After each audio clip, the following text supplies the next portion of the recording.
안녕하세요. 베트남에서 사업하는 다니엘입니다. 오늘은 원래 다른 주제를 준비하고 있었는데 오늘 미팅을 하면서 생각보다 많은 브랜드들이 같은 실수를 하고 있다는 것을 느껴서 급하게 이 영상을 만들게 되었습니다. 바로 왜 많은 브랜드들이 베트남 박람회를 다녀와도 실제로 남는 것이 없는가에 대한 이야기입니다.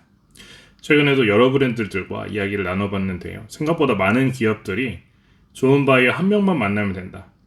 박람회에서 계약 한 건만 따내면 된다. 라는 생각으로 준비를 하고 있었습니다.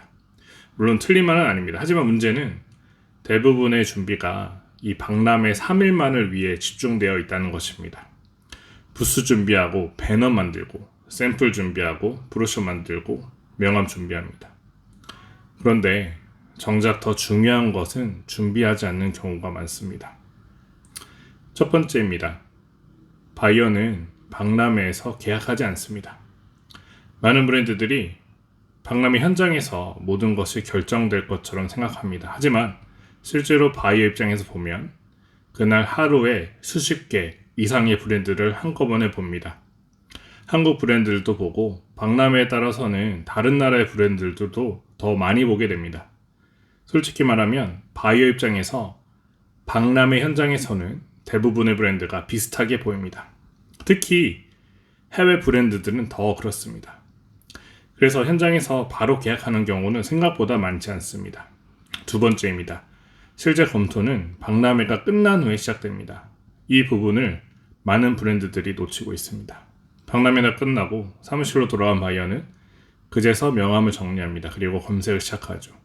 페이스북, 틱톡, 인스타그램, 더 나아가서는 쇼피도 봅니다. 근데 막상 바이어가 검색해서 들어가면 베트남 시장을 위한 콘텐츠가 없습니다. 베트남 소비자 반응도 없고요. 현지 인플루언서 리뷰도 없습니다. 심지어 SNS 계정 운영 자체가 거의 되어 있지 않는 경우도 많습니다. 그러면 바이어 입장에서는 이런 생각을 하게 되죠. 이 브랜드는 아직 베트남 시장 준비가 안 된 것 같은데. 세 번째입니다. 많은 브랜드들이 제품만 준비합니다. 하지만 바이어는 제품만 보는 것이 아니죠.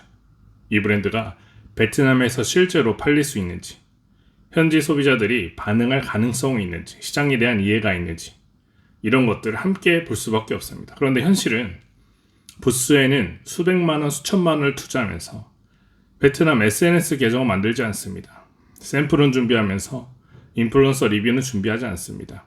카탈로그는 만들면서 현지 소비자를 위한 콘텐츠도 없습니다. 현지 언어 버전은 없고 영어로 통일해버립니다. 그래서 저는 오히려 베트남 박람회 전에 준비할 것이 있다고 생각합니다. 첫 번째, 베트남 소비자가 볼 수 있는 SNS 계정입니다.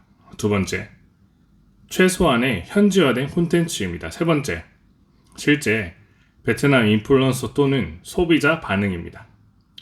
많은 비용이 필요한 것이 아닙니다. 하지만 이것이 있고 없고의 차이는 생각보다 매우 큽니다. 결국 바이어가 보고 싶은 것은 제품이 아니라 시장 가능성입니다. 이 제품이 좋은가 보다는 이 브랜드가 과연 베트남에서 얼마나 팔릴 수 있는가를 먼저 보게 됩니다. 정리해 보겠습니다. 많은 브랜드들이 박람회 3일만을 위한 준비를 합니다. 하지만 실제 계약은 박람회가 끝난 후 결정됩니다.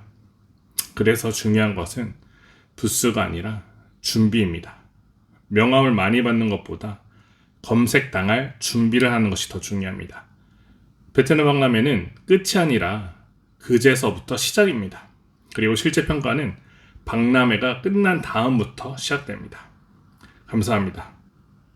오늘 영상 도움되셨다면 구독과 좋아요, 알림 설정 부탁드리겠습니다. 앞으로도 더 좋은 베트남 마케팅 관련 이야기들로 찾아오도록 하겠습니다.